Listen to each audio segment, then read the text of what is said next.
tout le monde, alors aujourd'hui, euh, petite vidéo assez spéciale. Voilà, donc je parle très calmement, très posé. Aujourd'hui j'ai décidé de vous faire une petite vidéo soft spoken.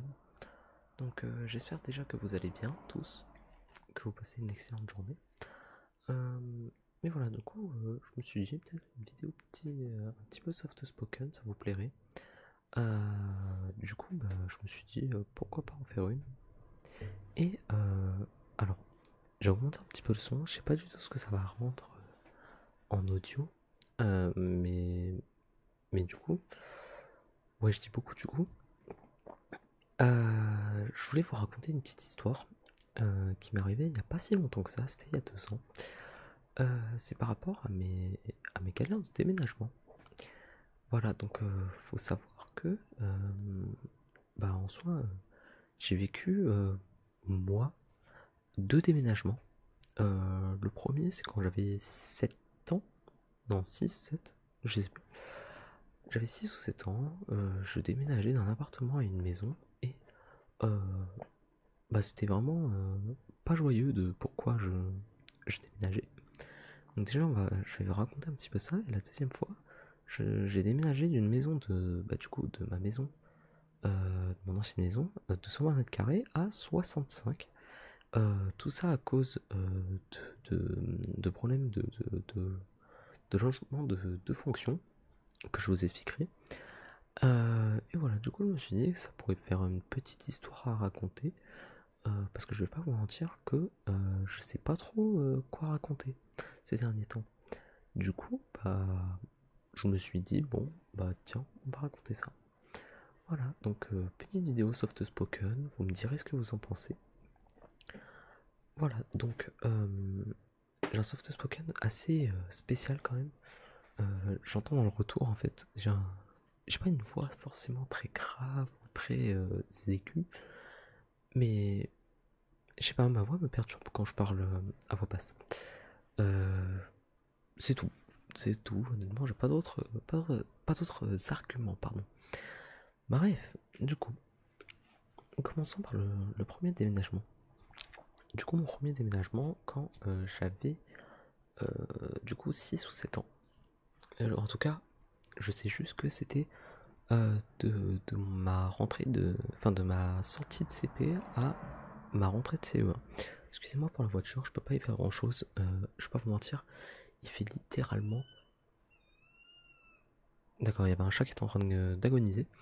Euh, il fait littéralement 40 degrés en fait chez moi, donc j'habite dans le sud. S'il vous plaît, ne me demandez pas de fermer les fenêtres pendant un tournage. J'ai déjà enchaîné 2 tournages, voilà, donc je vais pas vous mentir. J'ai tourné 2 vidéos juste avant ça. Je tournais la vidéo League of Legends et la vidéo clavier. Euh, voilà, donc c'est juste pour vous expliquer pourquoi. Comme vous pouvez voir aussi, c'est vrai que j'en ai pas parlé dans les 2 anciennes vidéos, mais la position de la caméra a changé. Je voulais tester ça, vous me dites honnêtement l'angle, ce que vous en pensez. Et voilà, je vais du coup enfin parler de ces 2 histoires. Donc voilà, la première histoire de quand j'étais en CPCE1. Il s'avère en fait que du coup jusqu'à mes 5 ans, globalement ma vie s'était plutôt bien passée, enfin, du moins jusqu'à ce que je rentre en CP. J'ai jamais eu trop de problèmes, bon à part quelques conneries comme j'ai chié dans mon froc quand j'étais en maternelle, ou je me suis mis des cailloux dans le nez, ou je me suis fait rouler sur le doigt par les petits vélos à la cour. Globalement je me suis jamais pris enfin j'ai jamais eu de gros problèmes avec mes collègues, etc. Enfin mes collègues, avec les camarades de classe. Cependant, ça va changer en CP. En CP, j'avais une personne, on va l'appeler Jason, parce que Jason, je trouve, c'est un prénom assez con et assez fils de pute. Donc voilà, donc Jason était un enfant qui était pas dans ma classe, mais qui connaissait mes parents. Enfin, pas l'enfant en lui-même, mais ses parents connaissaient mes parents. Du coup, il y avait souvent des dîners qui étaient organisés. Enfin, pas de dîners, mais des, des, des, des repas, etc. Enfin, bref, des goûters, des trucs comme ça, des trucs de petits, quoi. Et il faut savoir que ce Jason était plus fort physiquement que moi. quand t'es en CP, tu dois faire 1m20, 1m30. Lui, il faisait bien plus, quoi. C'est peut-être même 1m10 quand t'es en CP. Je sais plus exactement, voilà. Je sais pas, honnêtement, je sais pas. Mais bref, il avait bien ouais, 8 centimètres de plus que moi facilement, tu vois, il me mettait une tête. Euh, en plus de cela, lui, c'était quelqu'un qui était très sportif. Enfin, je veux dire, ses parents l'emmenaient tout le temps faire du sport. Je crois il faisait du foot ou du basket, je sais pas, je sais plus. Mais voilà, il faisait du sport. Et moi, faut savoir, c'est que quand j'étais tout petit, j'étais tout le contraire de ça, c'est-à-dire que je faisais pas de sport, je bougeais pas, j'étais honnêtement très bouboule. Et du coup, donc d'ailleurs, Bouboule, ça m'a suivi jusqu'en 6ème, hein, globalement. C'est limite le confinement, tu vois. Au confinement, généralement, les gens ont grossi, bah moi j'ai maigri. C'est ce qui s'est passé. Bref. Du coup, euh, globalement, donc, cet enfant était plus fort physiquement que moi et marcelé. Voilà. On va poser les termes, marcelé. Hein. D'ailleurs, il n'a jamais eu de problème avec la justice, parce que bien évidemment, bah, il avait 6 ans. 6 ans, tu t'en rends pas compte. Enfin, du moins, c'est ce que décrète la justice française. Sachant que, honnêtement, j'ai eu des nouvelles de cette personne. Il paraît que cette personne est partie à Madagascar et qu'il est délinquant là-bas, vend de la drogue, etc. Je vous fais le petit topo. Voilà, c'est ce que j'ai eu des récentes informations concernant cette personne. Bref, du coup, donc, cette personne m'a harcelé et à cause du harcèlement, j'ai développé, moi j'appelle ça une phobie scolaire, mais euh, à l'époque, enfin, surtout que j'étais très petit, euh, c'était juste j'angoissais en fait d'aller à l'école. Et bah, du coup en fait ma mère elle a remarqué que ça allait pas, tu vois, elle a fait des alertes aux animateurs, donc animateurs de la garderie, du centre aéré, etc. Euh, Sauf que ceux-là s'en battaient les couilles, c'était clairement du côté de l'autre gamin. Et bah du coup ma mère qui bah, du coup cherchait absolument à déménager parce qu'elle savait, enfin elle voyait mon état et savait que c'était plus possible, s'est fait aider par son job. Il faut savoir que ma mère travaille dans un collège et dans ce collège-là, il y a ce qu'on appelle des logements de fonction. Alors, logement de fonction, c'est un logement qui est attribué à une personne ayant un poste. Donc par exemple dans un collège, ça va être un logement qui va être attribué, je sais pas, par exemple au directeur, au principal si vous préférez.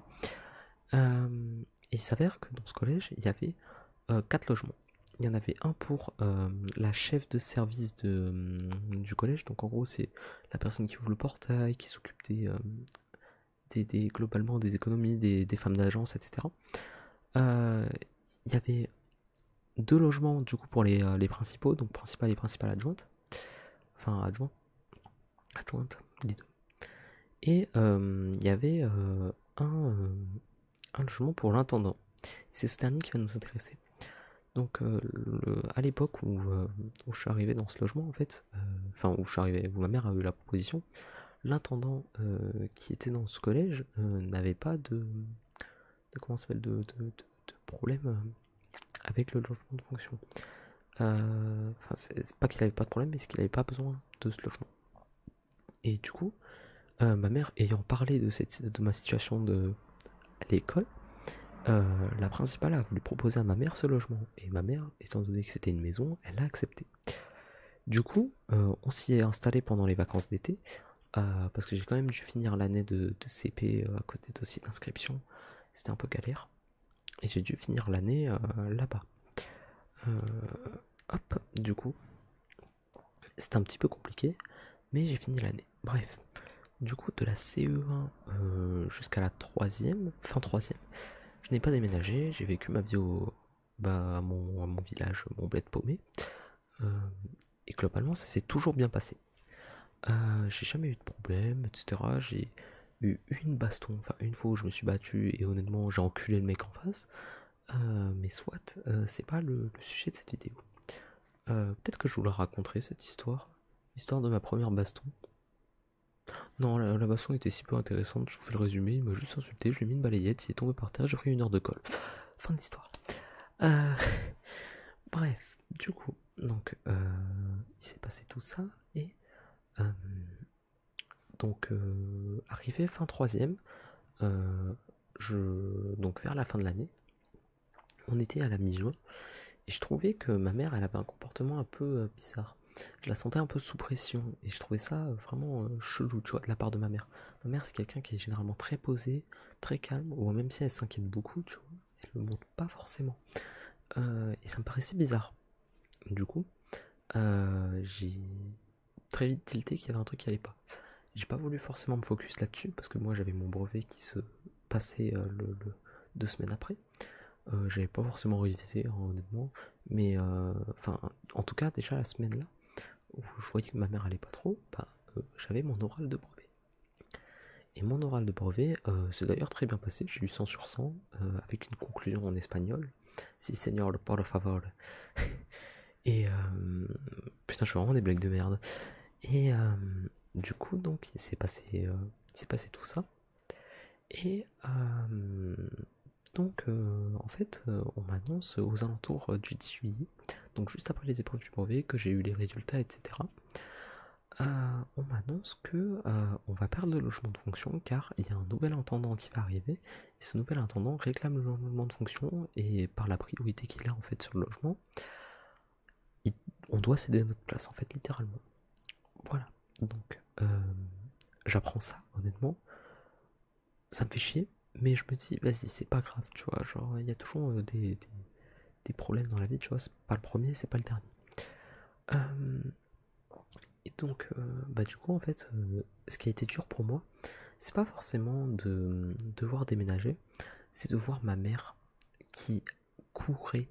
Mais quand je vous dis courait, elle a fait, je crois qu'en une semaine, elle avait fait au moins une trentaine d'agences différentes, 50 km aux alentours de Perpignan quasiment. Enfin, 50 km aux alentours de Perpignan.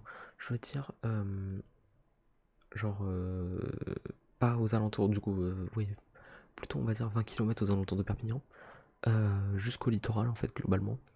Et, en fait, bah, c'est la voir courir de partout, ça m'a mis mais dans un mal extrême. On a dû ouais, on a dû faire bien une dizaine de visites de logements. Et un jour, du coup, on tombe sur un appartement. Enfin, on nous propose une visite d'un appartement.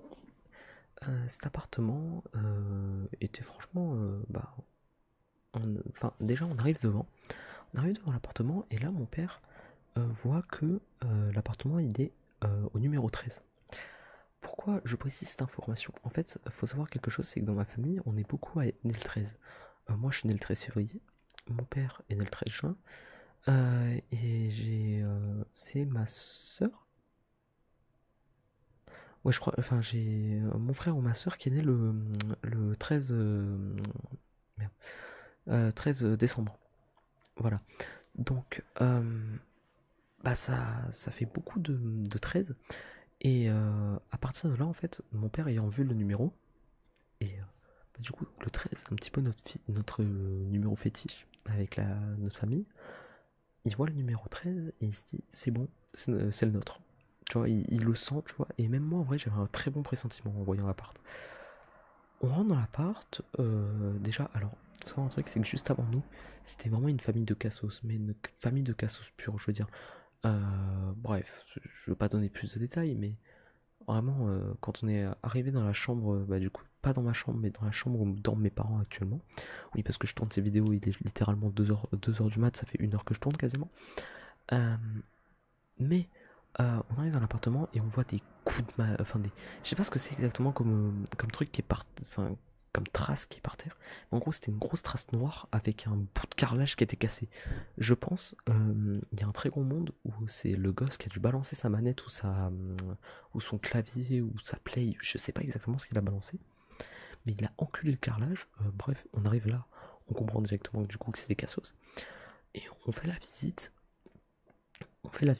et en vrai, bah, l'appartement est plutôt sympa. Et bah, du coup, on décide de faire une proposition dessus.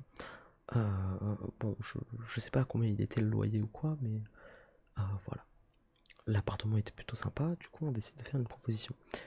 Euh, on va à l'agence une semaine après, parce que bah, du coup, on allait voir pour la réponse. Et en fait, donc on y va avec ma mère et mon père. Ma mère dit, enfin demande à la madame à l'accueil, euh, qu'est-ce que ça donne du coup au niveau des appartements. Et elle donne aussi notre appartement, du coup, enfin notre appartement, celui où on est là actuellement, qu'on avait visité, donc le numéro 13. Et en fait, la dame dit que l'appartement, il a été pris, du coup, qu'il a été attribué. Ma mère, ne le sachant pas, elle fond en larmes. Donc elle fond en larmes, elle chiale toutes les larmes de son corps. Vraiment, je la vois par terre encore, j'ai les images, ça me fait mal, tu vois. Et donc la dame qui est à l'accueil nous dit mais attendez, c'est quoi votre nom? Donc ma mère donne son nom de famille, parce que du coup on avait fait les visites au nom de ma mère. Et en fait, ascenseur émotionnel, la dame de l'accueil nous dit mais madame, il est à vous l'appartement. Voilà, donc du coup on se retrouve au début à passer de l'état le plus triste en mode putain, va falloir refaire des visites, à putain, trop bien, on a gagné l'appart. Et ma mère, en fait, elle continue à fondre en larmes, mais cette fois d'émotion. Et j'ai encore la scène. En fait, c'est assez spécial parce qu'elle est vraiment passée de l'état le plus triste à l'état le plus waouh, tu vois. Genre, vraiment, on était tous contents. Bref, donc, maintenant qu'on sait qu'on a l'appartement, il faut programmer une date de déménagement. Et déjà, il faut savoir quelque chose, c'est que euh, donc là, à ce moment-là, quand on l'a su, c'était à peu près le 15 août, je crois. Ouais, ça devait être le 15 août, quand on a su qu'on avait l'appart. Euh, donc là, on prévoit la date avant la fin des vacances scolaires. Et donc on nous dit, vous pourrez vous installer dans l'appart le 26 août, je crois.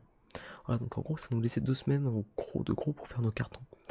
Bon, sachant qu'on avait déjà commencé, mais le gros de gros, on devait le faire au dernier moment. Notamment, par exemple, pour moi, mon PC, avec tout ça, quoi. Euh, du coup, donc il se passe ça, on commence à faire les cartons, etc. Et en fait, je me rappelle que on avait aussi 2 jours pour préparer globalement le terrain, tu vois, globalement pour préparer. Et on avait, enfin la veille encore de ces 2 jours, Orange devait venir pour installer la fibre. Globalement, c'est des sacrifices de pute, parce qu'ils sont venus. Vous voyez, c'était un vendredi 15h de l'après-midi, ils avaient presque fini leur journée, à mon avis, ils voulaient pas se prendre la tête. Ils ont essayé de faire passer le câble, ils ont dit, globalement, non mais le câble passe pas parce qu'il est bouché. Enfin parce que le trou est bouché. Ce qui était complètement faux, bref, je vous raconte en très vif ce qui se passe. Ils repartent sans installer la fibre, mais sans installer la DSL non plus. Donc suite à ça, il se passe quasiment 2 mois où mes parents bataillent en fait avec Orange pour avoir la fibre. Et en fait, en allant en rendez-vous chez le banquier, le banquier leur propose un abonnement pour un réseau, pour le réseau SFR. Et en fait, l'abonnement nous revient 2 fois moins cher. Donc mes parents acceptent. Euh, Ils font venir les techniciens de SFR directement. Les techniciens vont faire passer la fibre instantanément. Vraiment, mais quand je vous dis instantanément, c'est comme papa dans maman, tu vois, comme ça. Bref, du coup, donc on comprend qu'à Orange, c'était des charlatans. Et on fait, bah Orange, allez vous faire enculer. Voilà, bref, ça c'était la petite parenthèse. Mais soit, je reviens au déménagement. Globalement, le déménagement se passe plutôt bien. On était 9, je crois, pour déménager une maison de 120 mètres carrés. Le problème, c'était de passer d'une maison de 120 mètres carrés à 65. Je vous fais pas imaginer le nombre de cartons empilés dans ma chambre, rien que dans ma chambre ou encore dans le garage. Le garage, c'est le pire. Le garage, vraiment, il est rempli de cartons encore, à l'heure actuelle, alors que ça fait 2 ans qu'on est dans l'appartement. Voilà, globalement, c'est ce qui s'est passé. Et bah du coup, je vais entamer une autre histoire.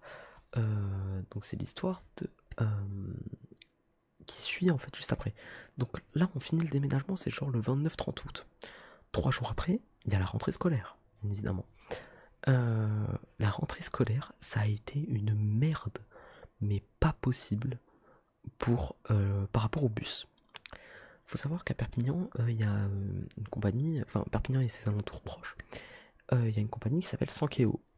Voilà, donc Sankeo, c'est une compagnie de fils de pute. Honnêtement, on va parler français, c'est une compagnie de fils de pute. Et Sankeo délivre ce qu'on appelle des cartes jeunes, enfin des cartes d'abonnement jeunes. Ça coûte 90 balles à l'année, et en vrai, bah non, quand tu vas au lycée, globalement, tu la rentabilises facilement parce que euh, dites-vous que un prix, enfin pour faire un aller-retour avec deux bus dans la même journée, c'est 2,30 €. Non, 2,60 €. En gros, globalement, pour la semaine, t'en as pour 12 balles. Ce qui est très cher, très très cher. Et bah, du coup, on achète la carte, logiquement. Et bah, écoutez, on achète la carte, franchement, bah, on se dit, vas-y, bonne affaire, tu vois. Et moi, je vais à mon arrêt de bus, donc pour mon premier jour de cours. C'était la première fois, enfin, à savoir que c'était la première fois que je prenais un bus de ville hors, enfin, de ville hors sortie scolaire. J'avais jamais pris de bus avant parce que bah moi j'ai toujours habité du coup juste à côté où c'était toujours mes parents qui me déposaient. Voilà, et du coup donc je vais pour prendre le bus, je me mets à l'arrêt, et en fait le bus qui devait me prendre me skip totalement la gueule. Voilà, il passe devant moi, en gros il fait ça. Et moi je suis juste à côté, je vois le bus passer, il me fait nique ta mère quoi. Voilà. Donc ma mère m'amène, et elle vient me récupérer pour la journée même parce que bah moi du coup c'est la première fois, je voulais absolument pas rentrer en bus du coup. Euh, Deuxième jour, le bus me repasse devant la gueule. Et le soir, je rentre en bus. Je passe ma carte, la carte ne veut pas passer. La carte ne marche pas. Bon, ça va que nous, les chauffeurs, ils ont l'habitude de ce genre de problème, honnêtement. Et du coup, il a fait, bon, bah, vas-y, c'est bon, monte, tu vois, genre, pas les couilles. Euh, Truc de fou. Ma pote, elle me dit de faire un signe. Parce que du coup, bah, je raconte l'histoire à mes potes du collège. Parce qu'à ce moment-là, du coup, j'avais pas encore fait d'amitié au lycée. Et elle me dit, mais t'as fait un signe au chauffeur? Moi je fais que non, tu vois. Parce qu'on m'a jamais. Enfin, même au truc de Sankeo, du coup, quand j'étais allé faire ma carte, il m'avait pas dit de faire de signe au chauffeur, du coup, moi j'en avais pas fait. Je dis, bon, bah vas-y, bah lundi. Oui, parce que la rentrée cette année-là, c'est le jeudi. Du coup, bah, il y a le week-end qui passe. Et le lundi, je fais un signe au chauffeur pour qu'il me prenne. Le chauffeur me voit et me fait monter. Ok. Donc tout se passe bien, et le soir, ma carte bug encore. Ça me casse les couilles, mais bref, soit. Le lendemain, je refais un signe au chauffeur, à savoir que les 4 jours où je parle là du matin, enfin où je parle du bus le matin, ça a toujours été le même chauffeur. Le chauffeur me voit, il commence à me faire des grands signes avec ses mains. Mais genre il a l'air énervé. Je comprends pas trop, tu vois, je me dis what the fuck, tu vois, enfin, qu'est-ce qu'il a. Et je monte dans le bus, et il me fait non mais tu vas pas me faire des signes chaque matin? Je comprends pas, tu vois, je lui fais pardon. Et il me fait bah je te vois. Alors, autant vous dire que je crois qu'il pouvait pas me rendre plus écrit. Parce qu'en plus, il faut savoir un truc, c'est que j'avais pas dormi de la nuit. Parce que j'avais eu un problème pendant le week-end, je crois. Et bref, ça me fait péter un câble. Euh, Littéralement, le mec a vraiment voulu juste me péter les couilles. Et j'étais bas des cris, sa mère. Honnêtement, je vais pas vous mentir, je l'ai débité très, très calmement. Mais je l'ai débité. Voilà. Et le soir, bien évidemment, ma carte ne passe pas. Bref, je regarde le chauffeur, je fais bon, on est clairement d'accord que la carte se fout de ma gueule, que c'est vraiment des gros fils de pute. Et en fait, il prend ma carte, il la passe sur le truc de contrôle, et lui ça marche. Et en fait, il me regarde et il me fait non mais en vrai, c'est possible que les premiers jours ça ait bugué, mais par contre ta carte tu la passes trop loin. En gros, pour faire simple, le truc de contrôle, c'est genre un cercle avec une zone avec un écran. Et une zone magnétique. Et moi en fait je passais ma carte sur la zone de l'écran. Parce que je pensais que justement c'était enfin c'était pas un écran tactile, donc moi je me suis dit bah vas-y, bah c'est juste là en fait qu'il faut poser. Et en fait non, c'était juste avant. Et du coup bah en fait ma carte je la passais. Sauf que c'est un truc magnétique, donc je la passais très vite. Et le truc magnétique avait pas le temps de détecter ou de faire la connexion. Donc du coup, bah, ça marchait pas. Voilà, donc il m'explique ça. Et en vrai, un amour ce chauffeur. Vous voyez ce chauffeur, je lui fais un gros cœur comme ça. Bon, mon cœur est dégueulasse, mais vous avez compris. Euh, Bref, un amour. Le lendemain, écoutez-moi bien. Je fais pas de signe au chauffeur le matin. Cet immense fils de pute me skip. Voilà. Bref. Du coup, faut savoir que du coup, depuis, j'ai toujours fait un signe au chauffeur. Jusqu'à il y a peu, en vrai, il y a peu, j'ai arrêté parce que les chauffeurs ne regardent plus. J'ai l'impression qu'ils nous calent à plus. J'ai menti, j'ai totalement menti.